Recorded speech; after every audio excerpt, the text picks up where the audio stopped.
a gente começa a discutir, a pesquisar os fazeres gráficos em torno de uma editora com uma pesquisa histórica em torno do papel impresso, né? das formas com que o papel impresso se comunica com a cidade, com as pessoas que estão convivendo ali no cotidiano da cidade.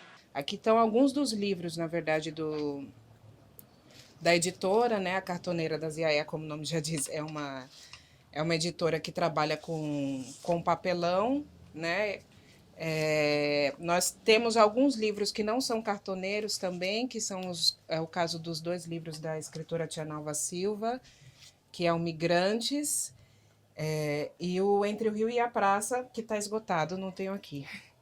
Esse trabalho aqui, de Johanna Marie, chamada Longe, um mar movendo em meus ouvidos.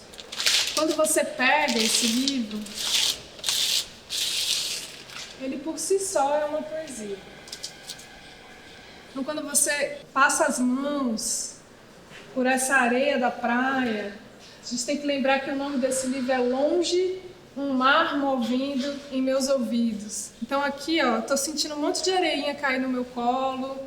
Então eu posso aproximar aqui as minhas mãos correndo pelo livro dos meus ouvidos. De repente eu posso até ouvir o mar aqui nessa capa desse livro. Tem um fator interessante da Revolta dos Búzios, que são os impressos, né? A forma como que era se comunicado o que estava acontecendo na cidade. Eram colados aqui em Salvador, nas regiões onde a galera se aglomerava na cidade, onde a população se concentrava, eram afixados cartazes, manuscritos, lembrando que era proibida a atividade tipográfica, né? As tipografias, as gráficas, elas eram proibidas, era proibida a edição de livro no Brasil até o início do século XIX. O que é interessante da gente discutir esse fato histórico, né? Esse fato urbano? O impresso estava ali diretamente ligado a esse movimento que é popular, que é da cidade, e a forma como era lido. Então, as pessoas que sabiam ler, elas liam, e as pessoas que não sabiam ler, elas escutavam. Então, o impresso ele conseguia se comunicar com os letrados e os não letrados. Então, o impresso ele passa a ser aí, então, a fazer parte, né? Está aí nesse emaranhado popular da cidade, configurando aí uma revolta popular. Sala de casa é o escritório da Cartoneira das Iaiá, né? A princípio nós não tínhamos impressora, nós não tínhamos material nenhum. Então foi a partir dos livros, foi a partir da venda dos livros que a gente começou a se equipar para poder fazer as nossas impressões, para poder criar os nossos livros, né? Por isso que o papelão também é tão importante para a gente, porque são livros que literalmente vieram do lixo, né? Quando a gente pega aqui, esse papelão, na época eu trabalhava no IBGE, então circulava muito as cidades aqui do Recôncavo, e no retorno do meu trabalho eu vinha catando papelão, desde Muritiba, de Governador Mangabeira. Então os nossos livros ele é feito desse lixo, né, que a gente trouxe de outros lugares, né? Esse aqui é um livro da Lívia Ferreira, é uma escritora, uma poeta de Minas Gerais, né? Esse livro, além do papelão, ele foi feito com essa costura aqui que a gente inventou juntas, né? Tem essa folha de guarda que é com o famoso papel do acarajé, entendeu? E foi o primeiro livro que foi totalmente impresso pela gente aqui. Foi o primeiro livro feito aí dentro dessa sala, né? Temos também aqui o livro da Rosane Viana Jovelino, que é do Quilombo do Caonja, aqui em Cachoeira. Ela é poeta, né? A gente vai também lançar esse livro aqui, a gente vai fazer uma versão dele em áudio, a gente vai fazer um audiolivro. Muitos dos poemas que estão nesse livro são cânticos, né? E aí vai sair pelo o selo novo da editora que a gente vai lançar aí esse ano, que se chama Orim, né? Então é um dos livros que vai sair. Esse e o Migrantes da Tia Nalva. O Migrantes é um livro de contos É muito interessante também esse livro, né? Porque ele fala muito dessa memória, né? Dessa memória que se perdeu, né? Então é um livro de memória e é um livro de ficção, é um livro de invenção da memória, né? E aí a gente abre o livro e se encontra com essa multiplicidade, né? A gente tem aqui uma gravura que é uma mulher no mar e tem uma série de mulheres que é a mesma mulher dançando, se movendo, tocando uma outra, uma série de mulheres encamadas. E aí, de repente, a gente encontra um texto que é um texto que também traz pra gente essa ideia dessas camadas, né? Palavras que eu vejo que estão na terceira folha aqui, quem sabe um deslize, um mergulho, palavras que estão no primeiro plano. Esses espaços em branco fazem com que eu possa e tenha a liberdade de eu mesma encontrar um caminho de leitura. Quantos afogamentos são necessários para eu aprender a nadar? Limite, fronteira, um deslize. Ressaca, beira de mar, beira da loucura. Maremoto, terremoto, ciclone, vulcão. Longe, um mar movendo em meus ouvidos.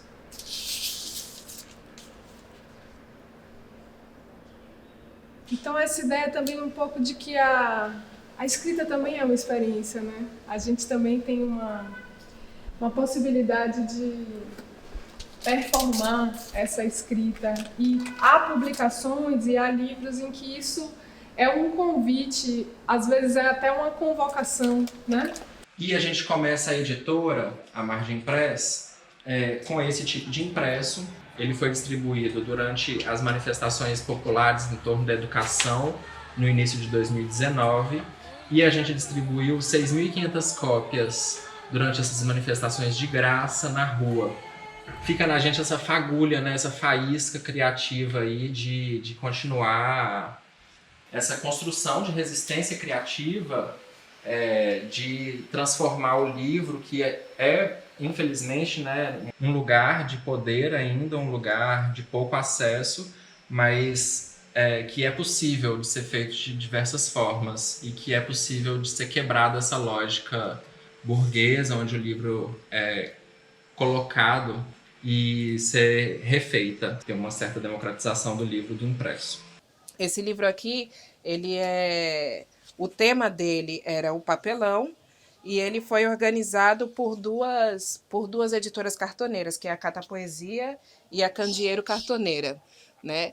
E aí cada um dos editores, das editoras que eles chamaram para participar dessa coletânea, tiveram que compor algo a partir dessa ideia do papelão. Esse fazer coletivo sempre esteve presente e é uma coisa que a gente se interessa bastante. Então a gente começou a produzir os nossos livros também nessa lógica do fazer coletivo através de oficinas. E aí a gente já começa a entrar também num movimento de imagético mesmo, né? Num movimento imagético aí do que hoje são essas editoras que produzem esses livros, chamadas editoras independentes, né? Mas aí a gente também começa a se questionar o que são esses termos, editoras independentes. Independente do quê? Talvez desse processo de construção hegemônica da história, no qual esses processos históricos que eu estava falando agora atrás não fazem parte, estão tentando quebrar essa lógica de construção linear da história, onde só os vencedores estão escrevendo. Então, a nossa produção de livros, ela se interessa por esse outro tipo de leitura, essa outra proposta de escrever e de propor a leitura, onde as margens escrevem, né?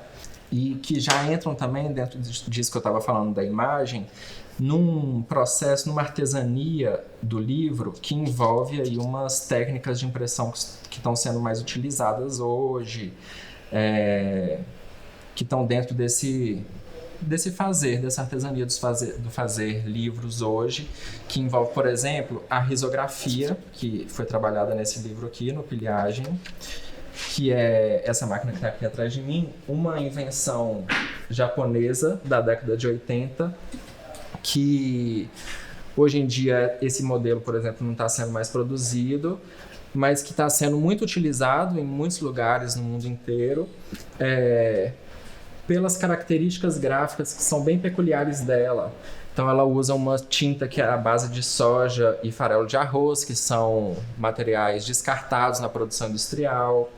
Ela é uma impressão a fria. A gente tem trabalhado também, além da risografia, a serigrafia, né, a laser. A gente começa a se envolver também com esses outros livros, né, que saem dessa característica do zine e entram nessa característica de que esse movimento da arte impressa tem chamado de livro de artista. A gente na editora, na Margem Impressa, a gente tem criticado esse termo porque ele ignora esse nosso passado historiográfico brasileiro que eu estava contando, da Revolução dos Búzios, das impressões de mimeógrafo, dos artistas marginais que estavam se publicando e se distribuindo na cidade bem antes, né, desse termo e desse movimento do livro de artista ou do artist book tomar aí as feiras e o nosso vocabulário. Vou mostrar o Paisagens Ensolarados. Eu falei, ele tem a capa de serigrafia, o miolo em risografia, e ele é um livro sanfona de quase 3 metros. São mapas de regiões periféricas a Salvador, que o Felipe colecionou durante um tempo, esses mapas, e além de colecionar os mapas, ele faz essa coleção de fotografias de trabalhadores urbanos, sempre... E aí, né, ele vai organizando essa coleção, nessa organização aqui, nessa coletânea, as fotografias, todos os trabalhadores, eles foram vistos em dias de sol intenso. Então a sombra deles é bem projetada no horizonte. E aí ele faz essa brincadeira de colocar esses trabalhadores pelo percurso onde ele está andando, que são essas regiões, essas periferias de Salvador. Tem aqui o livro da Irmandade da Palavra, que é um coletivo de mulheres, né, que trabalham com literatura, que a gente organizou aqui através de oficinas de escrita que culminaram nesse livro, né? Então, essas oficinas eram itinerantes, partiram de São Félix. De São Félix a gente foi para a CUP de Santo Amaro, para Salbara e voltamos para Cachoeira, né? A partir da produção dessas oficinas, a gente conseguiu fazer esse livro, que tem 40 autoras, né? É organizado por mim e pela Bárbara Willa. Esse livro, que chama Escuro, é um livro de Leonardo França e Lia Cunha, também dentro de um contexto que é interessante para pensar nos livros que vêm sendo produzidos aqui na Bahia, que é a incubadora de publicações gráficas. E ele é todo escuro, ele é preto no preto. E ele tem umas letras um pouco luminosas que você precisa encontrar uma luz que bata no livro para que você consiga ler. Então, tem uma coisa que eu gosto muito aqui, que ele diz assim: toque a página e troque a pele neste escuro. No limite entre o legível e o ilegível, busque a perspectiva que faça o poema brilhar na escuridão. Ele acompanha essa caixinha com um livro de vestir. Tem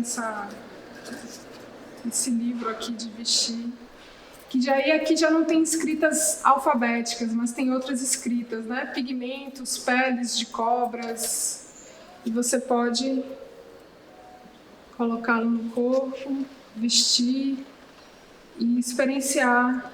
A gente fez esse daqui em fevereiro de 2020 com a Laura Castro, que é Mina d'Água do Meu Peito. É um livro sanfona. Foi uma oferenda Iemanjá que a gente lançou no dia 2 de fevereiro. A ilustração é minha e o texto de Laura. e tem essa característica de ser um objeto, né, de ser um presente. Foi impresso em risografia, em azul e verde teal, tentando chegar aí numa cor de mar. E é um livro que vai falar de um corpo feminino do mar, de uma reivindicação, assim, né, desse corpo mulher do mar. Frente e verso. E tem essa característica de ser esse objeto. Assim, sobre a mesa. E aí ele vai flutuando e navegando de diversas formas.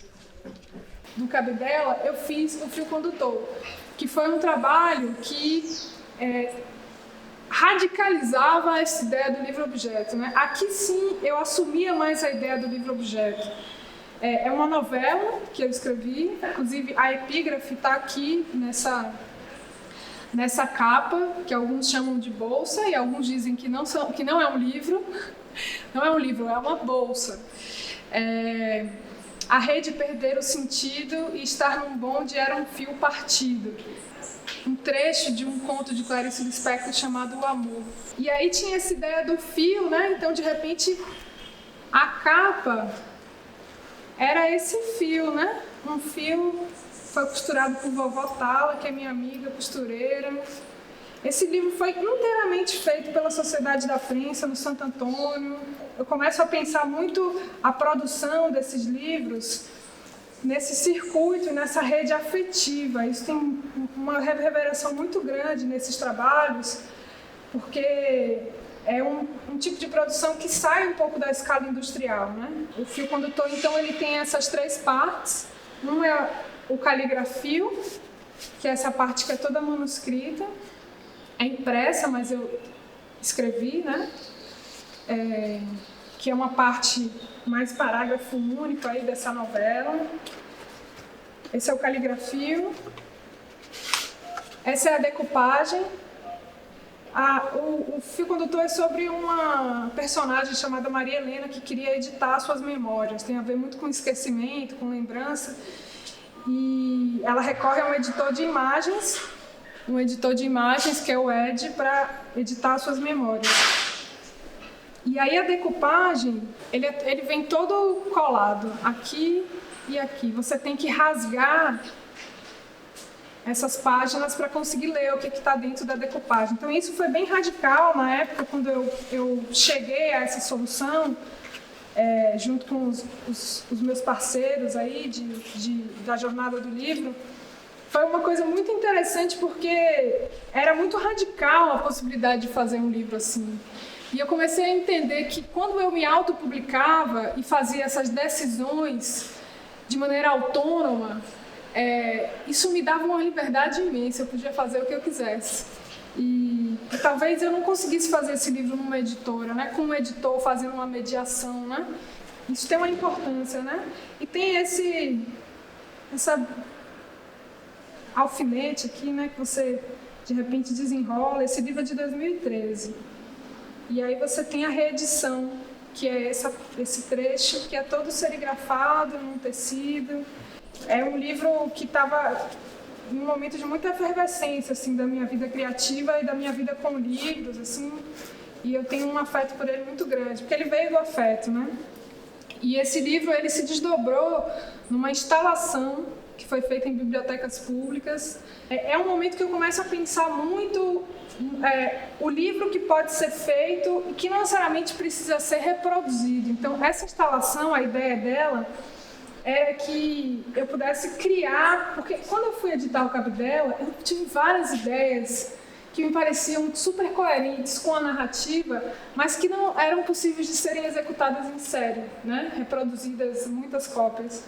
E aí, de repente, no fio condutor, eu tinha esse lugar da instalação. Eu ganhei um projeto na FUNSEB também, do Setorial de Literatura, e eu criei essa instalação que era justamente para criar engenhocas de leitura, possibilidades de como essa narrativa poderia ser materializada de maneira mais radical, assim, materialmente falando, né?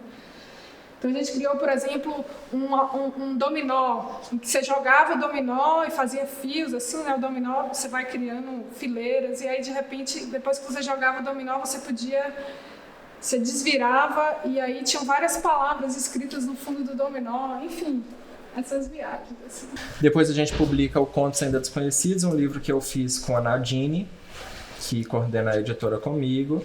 Foi impresso em risografia e ele tem um jeito de escrita que a gente tem defendido também na editora com o Pilhagem também. Ele é uma fagulha desse tipo de escrita que a gente tem chamado de escrita não criativa.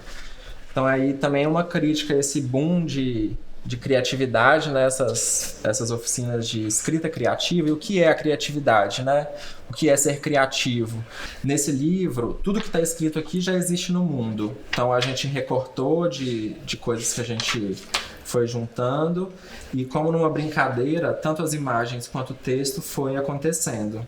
O Armarinho é um livro que eu fiquei muitos anos escrevendo, é um blog também, né? Eu tinha um scanner em casa, velho, antigo, que eu joguei um monte de lantejoula dentro do scanner. Esse livro foi pensado muito na Sociedade da Prensa também, com o Tiago Ribeiro, com o Flávio Oliveira. Flávio fez um livro grandão, assim, para mim. Eu fui recortando parte por parte e fazendo essa composição que é quase uma composição fílmica, assim, né?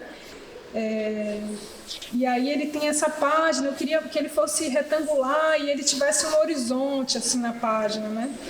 Então, de repente, tem essas bolhas de sabão, que é uma cena inicial do Armarinho, que aparecem materializadas aqui por esses Os que viram bolhas de sabão na página.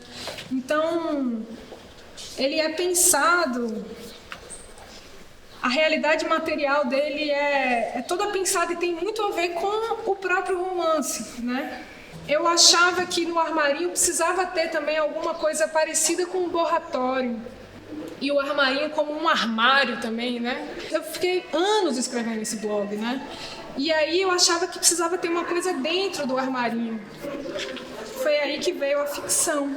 Ficção é onde aqui se guardam também as lantejoulas, né? De dentro do livro. E o ficção é onde tem a poesia do Armarinho, né? É ancorar na escrita mesmo um desejo de viver em paz ou de tentar curar os fantasmas. Tem aquela música de Bethânia, que me leva os meus fantasmas. Lançamos o Reza, que é um livro que eu fiz junto com a Nadine, e o texto é meu, a produção a gente faz junto.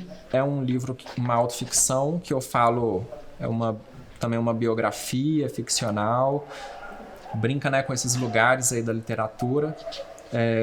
Mas conta a história do meu avô, que foi passado para mim essa história como uma lenda. Então, eu fui escutando diversas vezes essa mesma história, de diversas formas, pelas vozes das pessoas mais velhas do lugar de onde eu venho, que se chama Citrolândia, em Betim. E as pessoas que conviveram com o meu avô, que foi um homem baiano, que se chamava Joaquim Trovão, e que foi assassinado muito cedo e que ficou no imaginário popular dessa região e até hoje ele ainda reverbera. Então é um livro branco sobre branco, onde eu mantenho em segredo essas histórias e a pessoa ela tem que fazer um certo esforço, assim, tem que ter uma querência de se imergir no livro. São muitas histórias que falam... É uma história que fala do meu avô, mas que também fala de muita gente que viveu a história da hanseníase, a história de ser uma pessoa baiana do candomblé e que vai para outro lugar tentar a vida. E aí no final a gente faz esse livro branco sobre branco e no final a gente faz uma espécie de ritual. A gente convoca meu avô para escrever a partir do fogo de São João, dos estalos, dos fogos de artifício. E aí então tem a nossa escrita, que está em branco, e tem a escrita do meu avô, que é a partir do fogo, a partir desse ritual. Então é um livro ritual, uma biografia inventada, mas que também vai falar da história real de muita gente. Então é isso. É um pouco desse universo das artes experimentais, dos nossos livros, que são essas publicações feitas de forma coletiva, muitos deles feitos à mão, todos os processos, né, feitos à mão, costurando, imprimindo, e que tem uma relação com o tempo que é bastante importante também.